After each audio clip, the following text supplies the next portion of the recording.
going on there? Close the pop-ups, Jones. Close the pop-ups. All right. And we're back for another episode of the Ultra Crude Podcast. Coming live from Falcon's Nest. Mid-State Mile Media Productions. Love it. Yeah.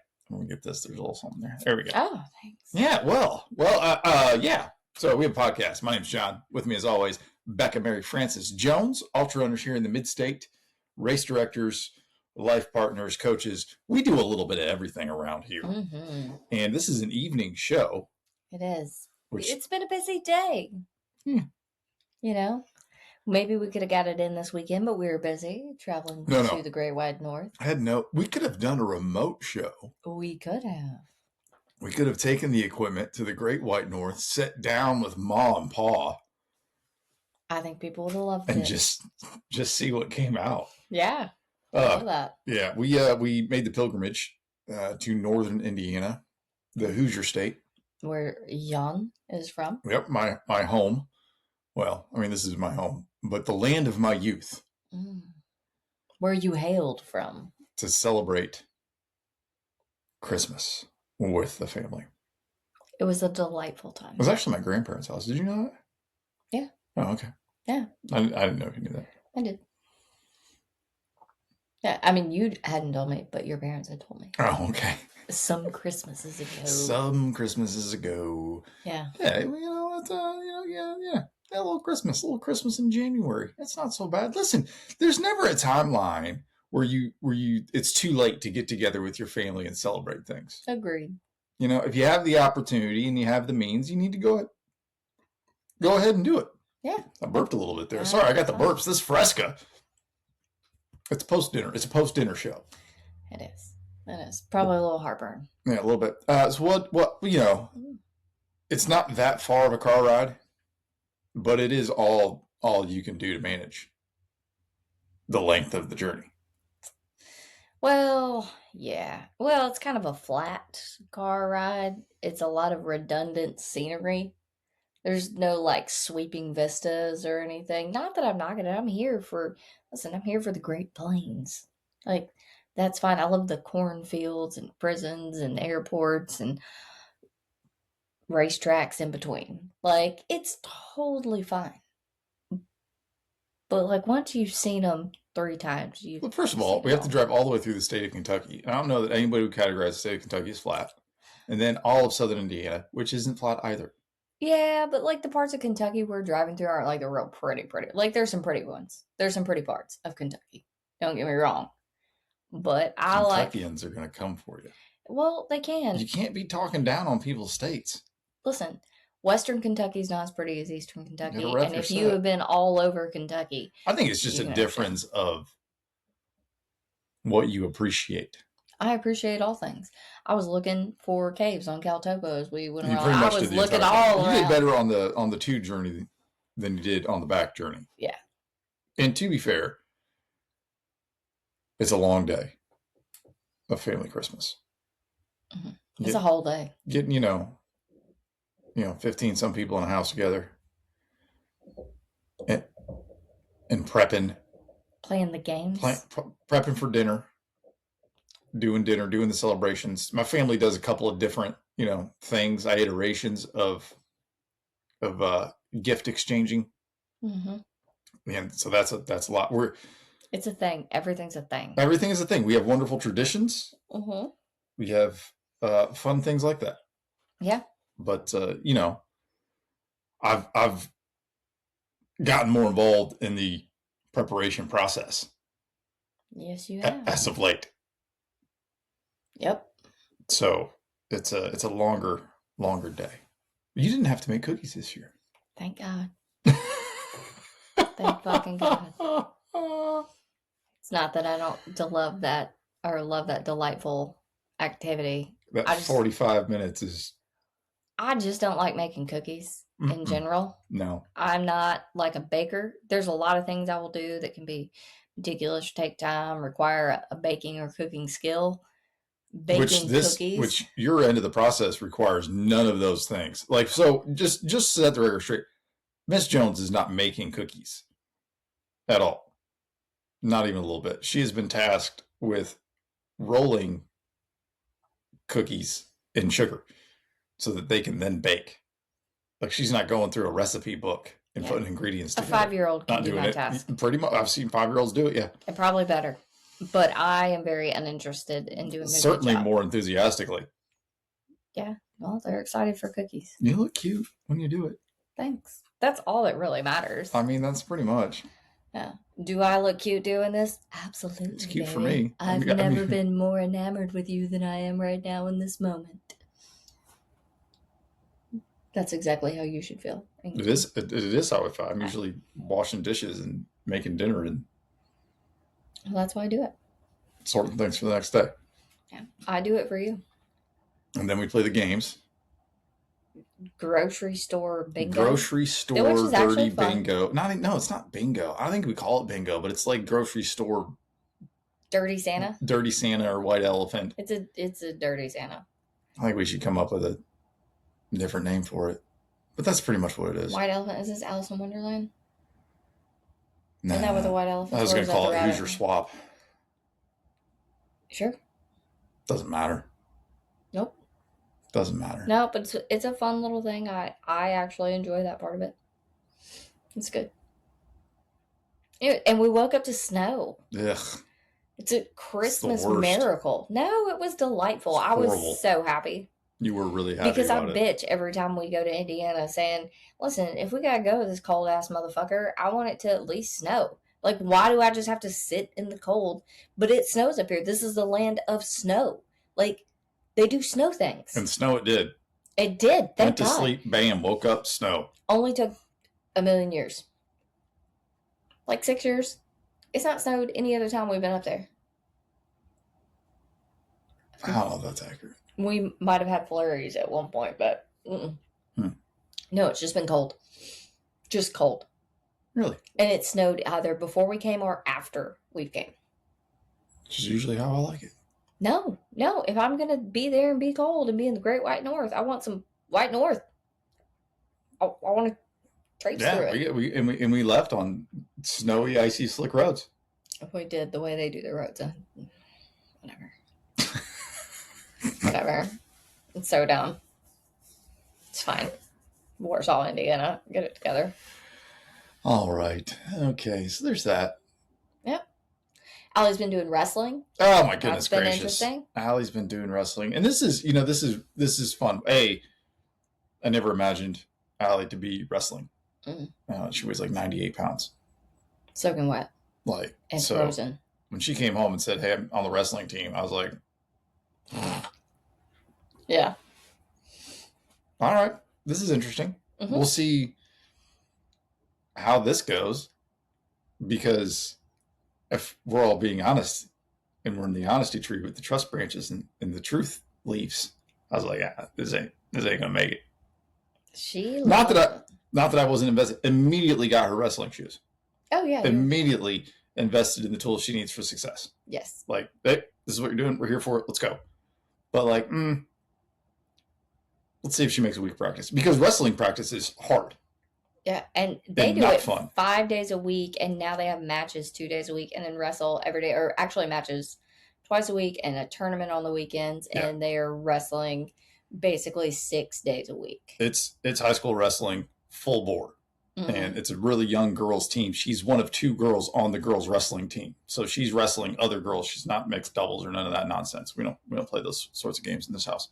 No. But now she is wrestling one of the boys at practice that's in her weight class. Getting better, doing that sort of thing. Cool with that. But here's the thing: she picked her up from practice, and she's like, "I want to do this. I want to do this. I want to do this." And this is how I think sometimes we as adults forget to think when it comes to something new. She's invested. She's working hard at it, and she's like, "What do I need to do to get better?" And then she's pursuing those things, and she's thinking of resources and tools and other things she needs to do outside of wrestling practice to get better, and then pursuing those intentionally. She was up in the little house yesterday working out, and she plans to go with her friend who has a Planet Fitness membership. I told her we can get a summer team one, but he can bring people. So she's, I think, going to do that as well. But so many times we get interested in something, or we get into something and we're just coasting by on our skill level or whatever it is, and we don't intentionally pursue it to get better at it. We're not willing to invest in other areas so that we can grow and improve in this area. And it's awesome because she's super excited about it. Listen, Thursday night, she wrestled for the first time Thursday night, and she got her butt kicked quickly, as not for nothing she should. Yeah, because absolutely. she's wrestling against somebody that is been doing it longer and has a better skill set to work with, that knows really what she's doing. But there's a part where you have to just get in there and get your butt kicked and be okay with it. And she was. Yeah. Like, she came off the mat, and I was so proud of her in that moment of how she processed it and how, she internalized it, went through like what happened, why it happened. Like, should I be really upset about this? Should I be really happy with this? I'm kind of neutral because I did it, and I'm glad I did it. And I've got to wrestle again in 35 minutes. Yeah, and there was no shame, no pity me, because she's been quick. That first one, quick. But the second one was much better against a girl who was arguably way better than the other girl. It ain't no argument. Yeah, she was way better than the other girl Allie wrestled, who pinned her quick. Like, Allie hung in there for a while. Another girl kind of toyed with her and did stuff, but it lasted much longer. And just the way she's worked through the first week of wrestling opponents and processing the setbacks that's going on, it would be really easy to do a few weeks of practice, be really excited about something new, and then get in there, because wrestling it's a one-on-one sport, and the way they do the wrestling matches at the gym, it is a dark room with a spotlight on the center mat. Yeah, over at Lawson, that's what it is. You are front and center. It is just you out there on a spotlight. Everybody's watching you. It's not like you can hide running up and down the court, or you miss a pass or something, but there's 10 other people out there. There's a whole team behind you. No. Like, if you're running on track and you're slow, you're in the back, but nobody's really watching you. Everybody's watching the people up front because there's 10 other girls out there. This isn't that. Like, if you're getting your butt kicked, everybody is watching you get your butt kicked. Everybody in the stands and everybody on both teams is watching what's happening. Yeah, there's no hiding it.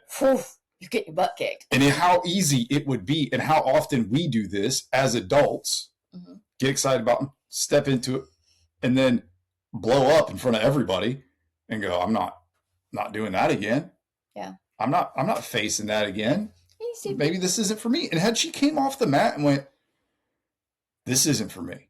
Like, I thought I could do this, and I was really excited. Like, we would encourage her to keep trying and keep moving forward, but really understand. Like, yeah, but if this isn't for you and you learn that, like, okay. Like, that's a perfectly reasonable response to have. Yeah, you're still going to finish out this season because we're going to short start, but enjoy getting your ass whooped.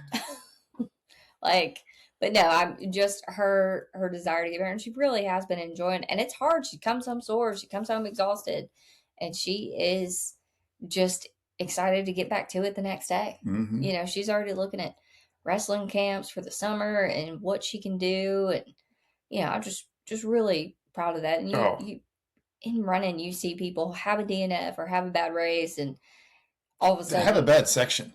Yeah, this is how we go through sections of races where we have a bad section, or we meet a hard climb, or it gets too hot, and we go, I'm just getting my butt kicked. This is embarrassing. When nobody's looking at you, by the way. You care more than anybody else cares, I guarantee you. And we fold, and just so the way that she's navigated it, and it would say, like, hey, how she's handled adversity, but she hasn't met any adversity in it. It's just the nature of it, and the maturity of which she's handling it and moving forward is just tremendous, and couldn't be more proud of her in the effort. I don't care if she wins and gets her butt kicked all season. I mean, I don't want to watch that happen. I will, but I am just for getting up and getting back in there. I hope that she finds empowerment from it, no matter how it goes. And that's the thing. In anything you come across in life where you're working to get better at it, and you are giving it your honest effort, and you are getting punched in the mouth and standing back up, you're going to gain empowerment from doing that, regardless of how good you get at it. Yeah. Regardless of whether you ever win or not, if you keep showing up and putting in work, you're going to be empowered. Because eventually you're going to find an area in your life where you've got to show up and put in work, and you're going to have to win. And you're going to do that because you've learned how to do it. Yep. This is why we do ultra running, right? This is because you learn those lessons and they carry over. Oh, yeah. Heck, even today, like, finally got to check out that cave. What? There's a new cave. All right, ladies and gentlemen, this is the cave portion of the show, coming live from the cave of the Big East Fork. We have our cave correspondent, Becca Jones. Oh, look at you and your yokes. But, Well, tell us about the cave first. Well, listen, we're not supposed to give out cave names, but I'm going to tell you, it is quite torturous. No. And it is... This is a local cave. Yes, it is on our next door neighbor's property, aka like cousins, whatever, dad's family. No one's known it was there. It was discovered in like the 70s, 80s. And it doesn't, sorry. There's not a lot of redeeming features that would make anyone want to trespass or like figure it out, because it is a lot of tight spaces, low crawling. It's a motherfucker. For sure. But it's fun. Anyway, aside from that, been there, we've never known. We thought there was a cave higher up on the cliff that's where it was. But anyways, turns out just along the river. So I've been anxious to get in there and check it out and, share with the neighbor and my parents all the fun things that may or may not be in there. And there were some very beautiful, cool things in there. What about the boot print? Oh, so originally the cave was discovered or like Do you think that's the original boot print? So I actually ran some of the pictures through the Google machine and did some stuff, and it is from the late 60s, early 70s, and the guy that originally noted that it was there and put it on the Tennessee Cave Survey, God, I'm sounding so country, was in like 1975. So it seemed pretty on brand, on point, or in alignment with that. But it was cool because, Leah happened to be walking by. I was like, oh, she was like, that's not my boot print. And that's going to be someone's, but that stuff can stay for a long time. So yeah, it was neat to see footprints from over 40 years ago that were still in there and undisturbed, because it is technically a dry cave, even though it does have some stream passage and stuff underneath. You can stay dry throughout the entire thing. A lot of raccoon poop at the beginning, but no problem there. I do want to go ahead and say this first off, back to the point of like finding people who can help you and guide you, and finding people who are knowledgeable and make you comfortable doing those hard things. Incredibly grateful for Aaliyah and all her expertise and patience and everything. And because as soon as we went in, it got like, oh, we have to navigate this spot. And I immediately in my head went, well, a short trip for me. Fuck this. But, and being in something that people haven't been in forever, pretty much everything else I've done is pretty well trafficked or map surveyed. People know we're going into something no one's stepped foot in a long time. And, it was an uncomfortable navigation through that first spot and required some figuring out of some body placement and stuff like that. That was super dynamic. That's the way I'm going to put it. Real dynamic. Okay. At least on my end. And someone with more expertise like her can navigate that with more ease. It's a much more natural, oh, here's the next steps to take, and can kind of survey it. I equate it to learning to do like technical running. The first time you go over a rock garden or encounter a technical downhill, you're kind of like, oh shit, like what's the best way to get down here? You don't really know, and you're going to be slow. When if you watch someone who's done a bunch of stuff, they can just kind of like they very easily find the most navigatable path, the path of least resistance, the safest way to go. And you can be looking at there like, I don't know I don't know if we can do this. We're gonna die. So, uh, yeah, I was so grateful for that, but definitely got hit in the face of like, oh, sorry, that was probably pretty loud in there, but uh, yeah, like just You're doing a lot of squirming in your chair as you try to recall the emotions that went through you as you navigated this space in the cave. And I think one of the reasons that I like to entertain the cave talk Mhm. is because I do see you go through the process of learning things about yourself while you're doing the caving. Mhm. Oh yeah, and Aaliyah paid me a big compliment today, and I really do take it to heart. Just I can't remember her exact words right now in this moment, but basically my adaptability. I very quickly learn, adapt, and will go forward. Like I asked her when we were leaving, like on a scale of 1 to 10, what would you rate that cave as far as like crawly, squeezy, difficult? She was like 8, and 9 and 10 is where you've got to dig stuff out to get through it. That which was like, oh, okay. And I haven't been doing this long, and I haven't had my opportunities to put myself in too many positions that make me go, I don't know about this. This is seeming sus. But I feel like you do that every time you go caving. I mean, I watch other people go through, and we've been in larger groups, but this was just, you know, me and her, and I trust her fully. I quite literally trust her with my life. So, you know, if and she's so good at telling you how you're going to feel, what's coming up. Like she would be like, hey, you're probably going to feel this on your back. You're going to feel this here. It's going to feel kind of tight, but you'll be good. Just get a few inches forward. Take it slow. Relax your body. If you feel whatever, like back out, and hey, make sure you know what's behind you. Like I like to do this. And it is just very, um, it's very comforting. And I know that there is knowledge that's being placed on me, and that's not lost on me, because it is a very specific, cool, and difficult skill set to acquire, and she is able to convey what you need to do in a digestible, calming way in what can be a very high stress, panicky, um, scary situation. Yeah, I think this is the importance of finding those people in your life or in your arena or in your chosen path of empowerment and growth. The people that have the not just the technical knowledge, but the wisdom and the ability to see what you're going through Mm-hmm.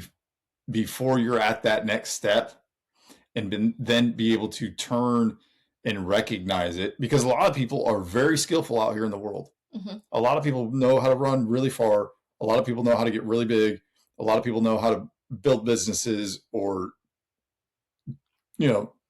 diagram paragraphs, or super great at math, Mm-hmm. or really good at caving.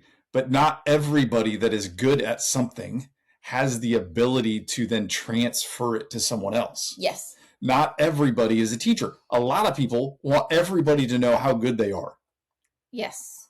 If you're good at something, there's a lot of those people out there that are good at it, and they want everybody to know how good they are. But not all of those people, and most oftentimes, the people that can transfer those skills and that wisdom to you so that you can get better are not the best at that thing. Yeah. They know they're highly skilled, they're very knowledgeable, they know what they're doing, but they're essentially not the best in their field at it. They're not at the top of their game. Like they're very, very good. They're much better. They have much more experience than you have, but they're able to take the experience that they have and then pass it to you, because to be able to do that, you have to have the skills required to look at what somebody is going through, Mm-hmm. and then say, hey, this is what's coming up. Or, hey, when you get here, you might be feeling this sort of thing. And not only are you going to feel it, you should be feeling it. When Yeah. you feel that rock on your shoulder, that's where that rock is supposed to be. Yeah. It's supposed to be right there on your shoulder. If you feel that rock in the middle of your back, you're doing it wrong. You know what I mean? Like, hey, if you feel this emotion while you're having this conversation with your spouse, that's not the emotion you should be feeling. You should be feeling this emotion. If you're feeling this emotion, that's not where that emotion is supposed to be taking place. We need to shift it. And not everybody out there has that ability to turn around and then guide you through something. Yeah, and it's finding those people that is going to give you the most benefit in life.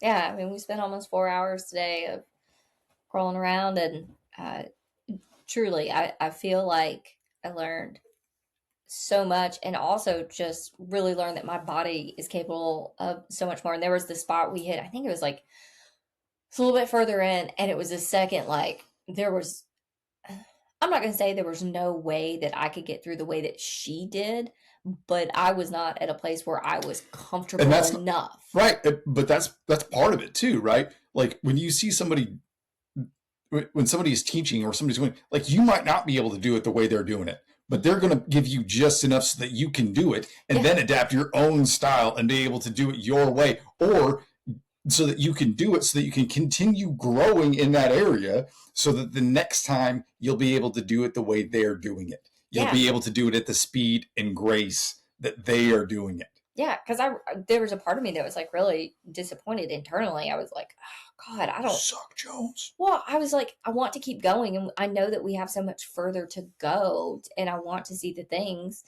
but I I don't know that I can get there because I'm gonna have to go this completely different way. And she was telling me like, hey, you can do it. We'll just, saying very kind things. But I recognized, and I said this out loud. I said, I'm just in a place in my mind where I'm looking for the exit. Yeah. And that's exactly what I was looking for, the exit. I wanted to stop. I didn't want to have to navigate the hard thing. And it's funny, like once I said that, then I was able to be like, okay, now that we've acknowledged we are having a bitch moment, like now I can start problem solving. Now I am ready to work through the problem because I have recognized that like my brain is going, get me out of here, get me out of here, get me out of here, which is a completely reasonable reaction.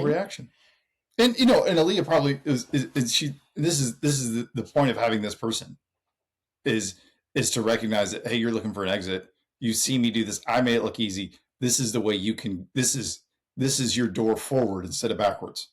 And so many listen, so much crap out there is just look at me, how good I am at this. And then when we enter that space, and all we see is how much better that other person is, you're going to want an exit automatically. You know what I mean? Like if you don't have that person, if that person isn't showing up, or you can't find that person, like you're going to check out and be like, oh yeah, this isn't for me. Like I'm not that good. I'm never going to be there. Well, but that's also a problem with runners looking to elite. This is what I'm talking about. I'm talking about running and insta-fluencers. Yes. And crap like that. Yeah, like no, you're not going to be like them. And no, those hard things are not going to come as easy to you. And, sometimes it just takes time being in it. She's been caving for a long time. Well, in Allie, wrestling, if Allie didn't have a wrestling coach that was saying, hey, this is where you need to get better. This is how you can do it. This is what you need to improve. And she was just going to practice and going to meets and getting the shit kicked out of her and getting beat up 3 times a week. Yeah, like she wouldn't want to keep showing up in practice if everybody just shows you how much better they are at this thing and no one's able to look at your skills and what you're doing and how you can improve. Yeah, or relate to you on it, and that's another thing. Like, I hope that we do a good job with and definitely try to when someone's going through a hard spot or a low spot and you see someone in it, like, hey, I get exactly what you're feeling, and it's perfectly normal. Yep. And we can get through it, and we can get to that other side. Here's how we need to do it. Here's the nutrition we need to take, or the whatever we need to do. We need to solve the problems and get to that next step rather than stepping towards the exit. And how many times does that happen? We're crewing somebody or coaching somebody. We're at a race or running an aid station, and we're just like, yep, this is the step you're in. This is where you're going to go. This is what we need to do to get there. As opposed to everybody's ahead of you. I don't know why you're bothering. Or yep, you screwed that up. Yeah. Like, tough nonsense. And not for nothing.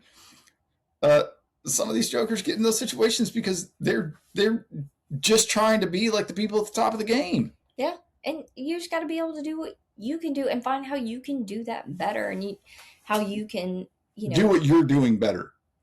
And, get better at what you're doing. And here's the thing, if you learn to do that in the beginning and have those people that can guide you through that, you will go further and be able to take further steps. Like, drawing a parallel to it, like today, there were a couple other spots later on in the cave that had some really beautiful things afterwards.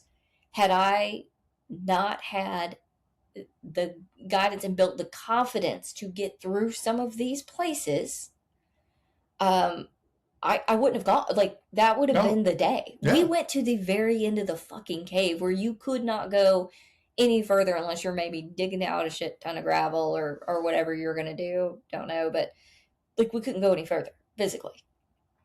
Which was incredible because there were 5 other places along that way that I went, I don't think I can fit. Yeah. And, I'll post the video at some point, but, like, this, stalactite was, like, right there in the middle, and I had to really maneuver around. And when she went up ahead, I was, like, looking at it. I was like, okay, I think if I just do this, and, like, I sat there problem solving because I had built the confidence along the way to say, okay, this is, it's going to be on the other side of it. But while she was up there, I, like, sat there, positioned my body, got my shoulders. I was like, oh, I think I can get through this. Like, and then she took it. I was able to get through, but I sat there working it and being like, oh, do I feel this?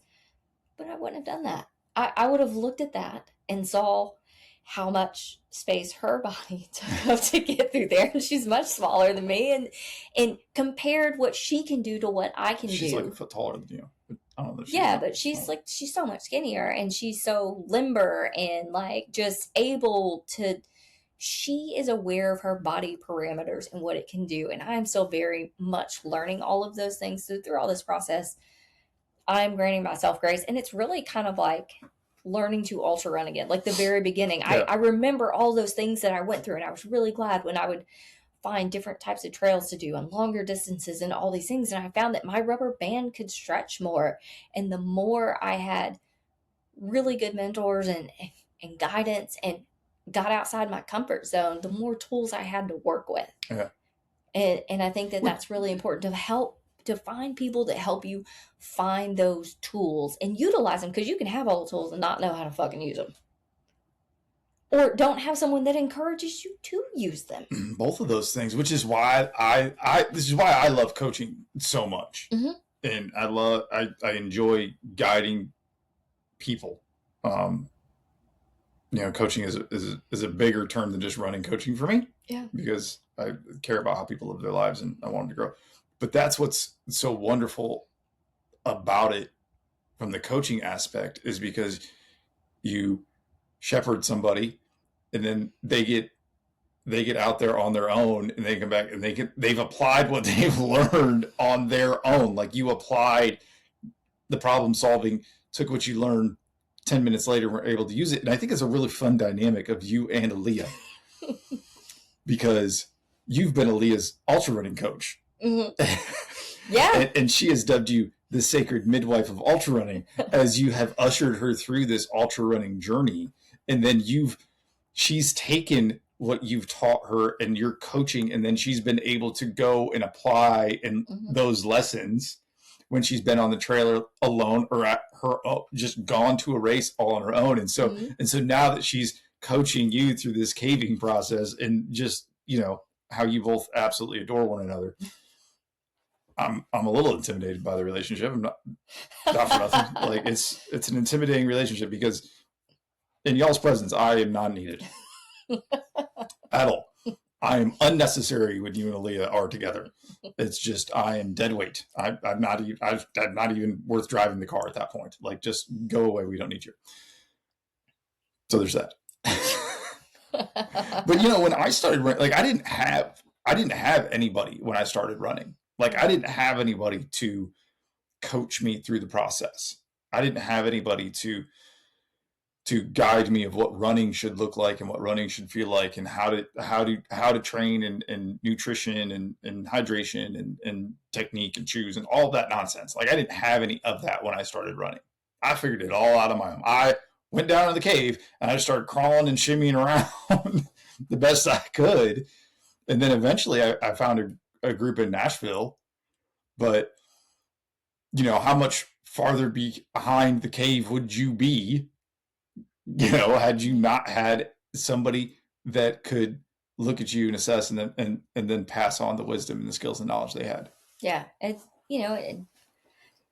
Gosh, I mean, and I think that's only like second or third time her and I have like came together, because she's kind of got she's got her own thing going on. There's levels to this stuff. Yeah, there's just like running, like and you have your people you run. You're still doing trail halves, and she's knocking out 200 milers. Yeah, that's where y'all are at right now. Yeah, and that's you can do a training run together every now and then. It's a good time, but yeah, and I look forward to acquiring the skills that hopefully we can go do some of that next level stuff. And if I know anything about you, I know that you're going to get there quick. Thanks. Thank you. I appreciate that. I have really enjoyed this because it has very much renewed that energy of learning hard things and being uncomfortable. Don't get me wrong, ultra running ain't fucking easy. Like, God. And her and I were talking a little bit about that today. Like, it's a different exhaustion caving than it is ultra running. It's a whole body thing, I'm sure. Yeah. And there's a lot of mental dynamics, and it's in the dark. Yeah, more tiring. It's I think probably physically tiring. I was obviously more tiring cardiovascularly, but when you put your whole system together, and I would imagine that there's, even if it's not a palpable feeling of stress, it's your body is going through a constant problem solving stress dynamic, fight or flight response, because you're trying to wiggle your way through this or that, and you don't know what's next. And so there's probably more stuff going on beneath the surface that we're just ignoring entirely while we're in the cave. So actually, I kind of brought some of that to the surface today because, part of our philosophy is learning your body and being in touch with your body and learning to read like what it's doing and what's going on. And I really realized today, and I've seen it a couple other times, but just in general, like when I am underground, I'm so tense. I am just tense. I like that you think it's just when you're underground. Yeah, well, let's say that I really. When you're underground, you recognize that you are tense. And I noticed that when I relaxed, and it was all from that last like really tight thing. Like I had to knowingly relax my shoulders and relax my body, because a tense body was not going to get through. Not me, anyways. And I started taking notice. We were crawling again. Nothing about this cave was super fucking comfortable, like at all. There were some parts where you could stand and squat and do some stuff, but it was not a lot of that. And I noticed even like on all fours, like I just kept so much tension, and I had to like breathe, exhale, relax, and then it just felt so much better. And it was, again, with running, like I catch myself sometimes like really tensed up or running with a bad gait, not paying attention to it. And just, it was, hey, you can listen to your body and go through this a little bit easier. It is tense. It is intense, but it does not have to feel, you don't have to feel it throughout your entire body. I'm going to tell you, my arms were definitely shaking by the end, and shoulders. And it was funny because before we went in, she was like, oh, do you have elbow pads? I was like, no, I need to get some. I was like, but I haven't really like, even as much like while I was done, like it's not really bothered my elbows. I tell you what, I turned and hit my elbow on every fucking rock possible today. Like if my elbows are not black tomorrow, I will be shocked. I just had to laugh. Like I couldn't even be upset about it. And it hurt like hell. And there was a lot of like turning on my side, and then I'd have to rest on my elbow. And I was like, oh my God, I shouldn't even feel like, no, it's been pretty good even through everything. Sometimes your coach or your mentor says, hey, this is the equipment you need. Yes. And your arrogance about what you think you know gets you in trouble. Yeah. Oh, for sure. I told her, I When said, you I will have be somebody ordering in your life donuts that tonight. stops you and goes, hey, are you really ready for this? Do you have everything you need? And you go, yeah, you should stop. And go, I don't. Is this going to be an issue? And then they're going to go, yeah, it's going to be an issue. You don't have what you need. And sometimes that's part of that's part of it, right? That's part of coaching. And we have people that approach us and hey, I want to do this. And 9 times out of 10, when we get somebody that comes to us and wants coaching and they have a goal, a big goal, they want to do something that's outside of what they're ready to do, we are going to encourage them to step forward on that process. Mm-hmm. Like, hey, this is this is just outside of your reach. You would be better stepping down. But if this is the thing you want to do, we're here for it. We're going to take you on that journey. These are the things that you're going to need to do. Now, if you get somebody that says, hey, I want to do this, and you have that conversation, and they go, oh, I'm not going to do those things, well, we're out at that point, really. Yeah. And, sometimes people think that they're ready for stuff. And they go, no, I got it. Like, hey, I'm gung ho. I'm going to do this. And then once we start getting in that process, and this is the other thing about coaching, especially from afar, like there's a lot we can dissect and see, but we can only work with the information you give us or the results that are there. And we can ask you uh, a million questions. We can check in and talk to you, but if you're not relaying, conveying, or talking through your process with us, I mean, we can't go on every run with you. No. We can't do the thing. So you actually really do have to be able to, if you want to grow, self-assess and be willing to speak and share and go, I don't feel comfortable, or I thought I had this, but I don't. Like, you have to be open to giving yourself an honest look. Yeah, and giving yourself an honest look, because that's what the person that you're entrusting is requiring of you. Mm-hmm. Like that's a two-way street. Like you've trusted Aaliyah to take you through this cave. Like you need to trust that the things that she's asking you to do are part of that process. She's asking them for a reason, and then give her feedback that she can trust. Yeah. Like, if you roll up and she goes, hey, you got a headlamp, and you go, yep, and then you don't. Yeah. You're just in there in the dark, and now you're both in a situation. Yeah. It's you've got to be honest with those who are willing to guide you. You've got to be willing to be honest with yourself. And I think some people aren't, because again, it comes back to that. They see people doing things on a high level or a higher level, and they want to be on that level. They're not willing to admit where they're at, or they don't know what it takes to get there. Mm-hmm. They just want to be a part of the club. And so they don't want to say they're not ready for it. Yeah. And that's a hard thing, because if you have a vision and a picture of yourself that is X, is at point B, and you're still at point A. If you don't really know where you're at, it's going to be hard to get there. Well, and if you look at, these little rectangles we have in our pockets and everything else, you can get on an algorithm that is showing you all of that epic shit. Listen. All the time. And it's making you feel like you have to rush that process and you have to go and do these things, and you don't yet have the skills or someone in your life that can guide you or mentor you or point you in the right direction.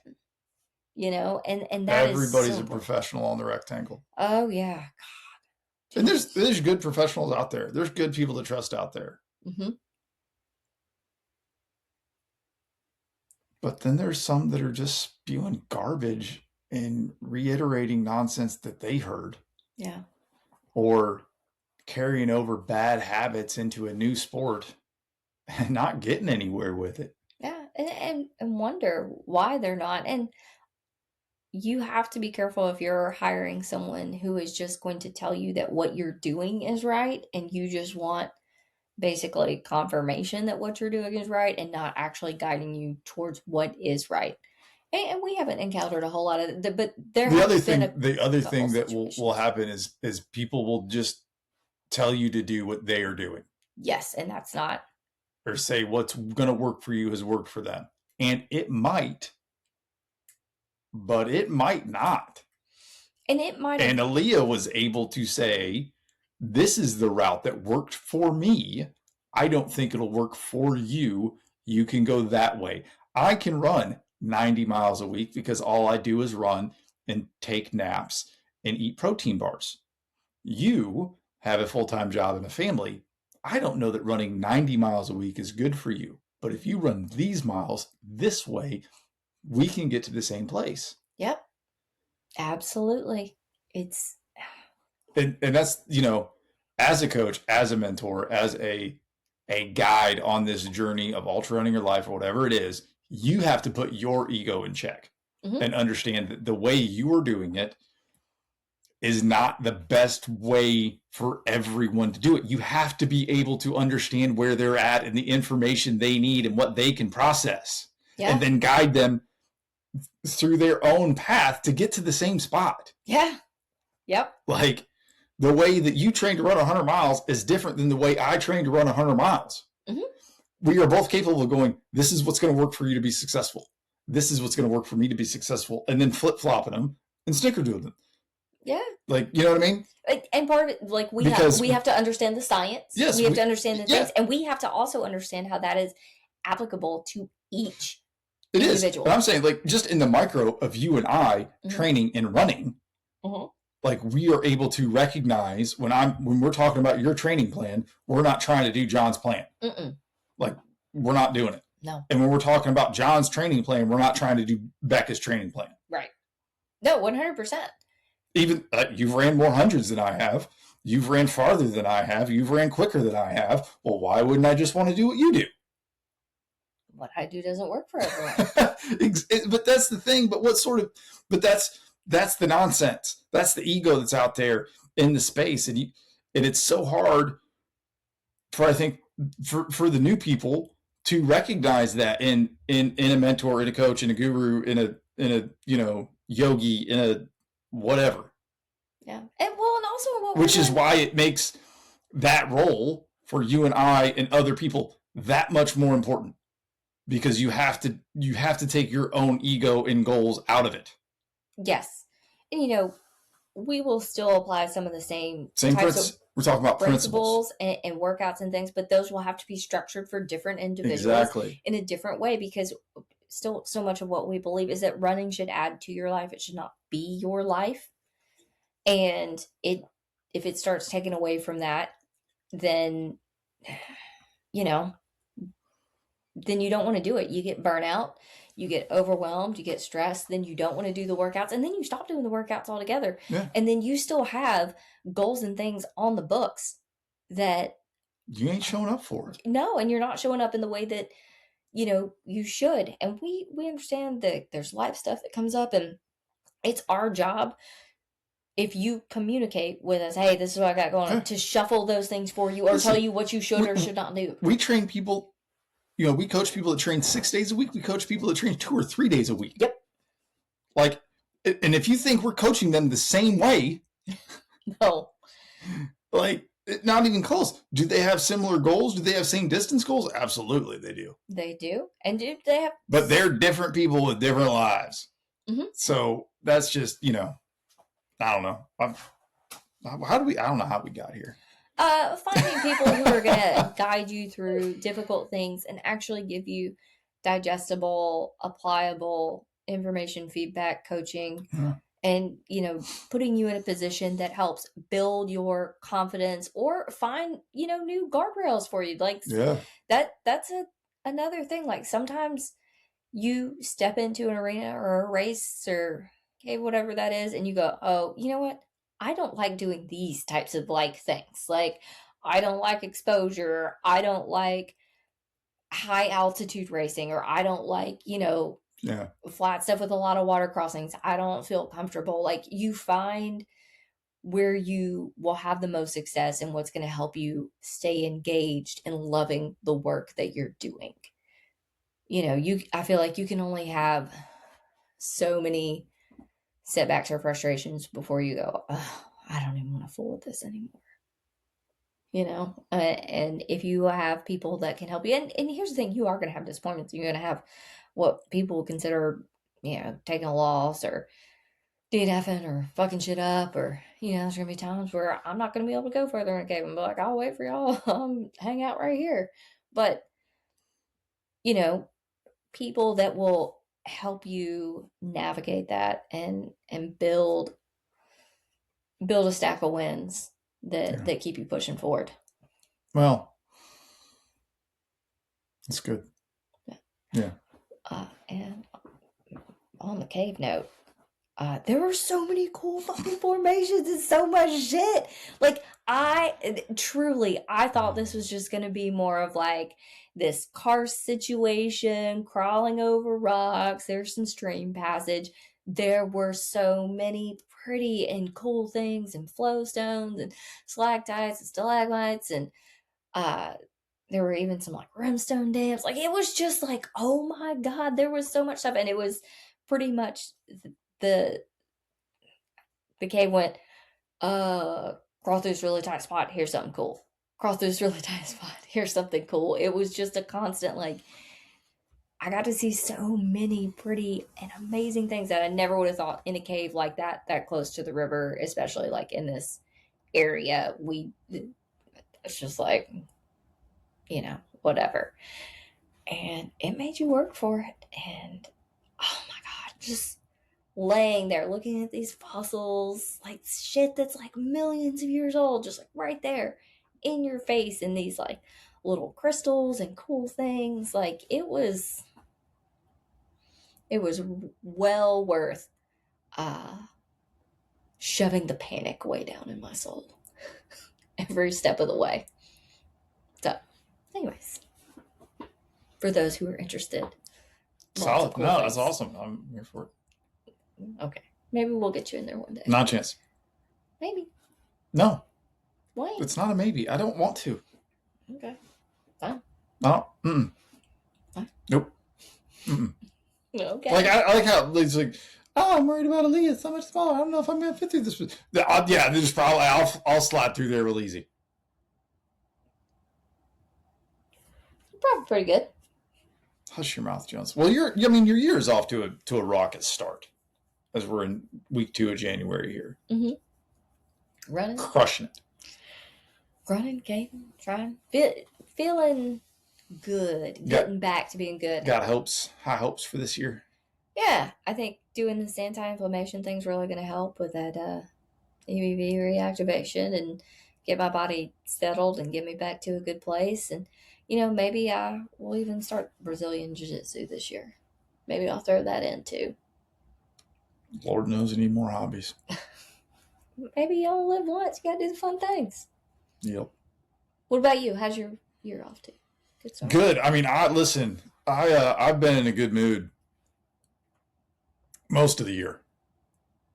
Today was a little. I mean, today didn't start out yesterday. You had a rough hour maybe. I don't know. I feel like I put 8-9 days together, which quite honestly could be a personal best and lifetime achievement award of days in a row I've been in a good mood. Mm-hmm. And it's and it's not that there wasn't things that came up, because there was, and there were instances and conversations and interactions with people that were just shitty. You know what I mean?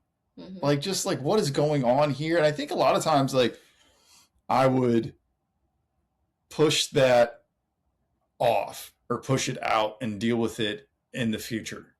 You know what I mean? Mm-hmm. And yeah, I'm not doing that anymore. Yeah. I'm not doing it anymore. Like, if something needs to, if there's a conversation that needs to be had, or there just needs to be an answer, or something's going on, like, I'm just gonna handle it. Mm-hmm. You know what I mean? Like, and if that causes like extra division or whatever, like, I don't have space for that. Like, I just don't. I think that's kind of where, my vision or my attitude is about the year currently, is understanding the things I have space for and the things I don't. I don't have a lot of space for like negative nonsense, things that are layered, and things like conversations that have these layers and like subterfuge in them. Mm-hmm. Like, I don't have a lot of space for like being insulted. You know what I mean? Mm-hmm. Like, I just don't. Yeah. So I'm not doing that. And so what I do have space for is people that are really excited about ultra running. Yep. People are really excited about growing in their life and improving their situation and where they're at. I got space for days for that. But if I keep holding on to like this negative crap, like I'm not going to make the space that I need for the positive things. Yeah. Out with the bad, in with the good. Out with the bad, in with the good. Out with the bad, in with the good. I love that. Well, that's Happy Gilmore. Breathe out the bad, breathe in the good. I love it.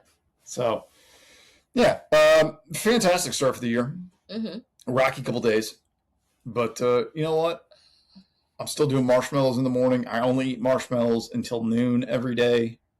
I also have coffee, marshmallows till noon. Keeps it very good. I'm riding high vibes. That's how we're doing it. Yeah. Is that it for the Ultra Crew podcast this week, Jones? I think so. It's, it's after 8 o'clock. So. Oh, yeah, there we go. Are you going to post this one? Yeah. Today? Yeah, I'm not going to fuck that up. Hey, listen, everybody. We appreciate you following along on this episode of the Ultra Crew podcast. You know where we're at. You know where to find us. You know what we do. Boo-boo. Thanks, everybody. Oh, wait.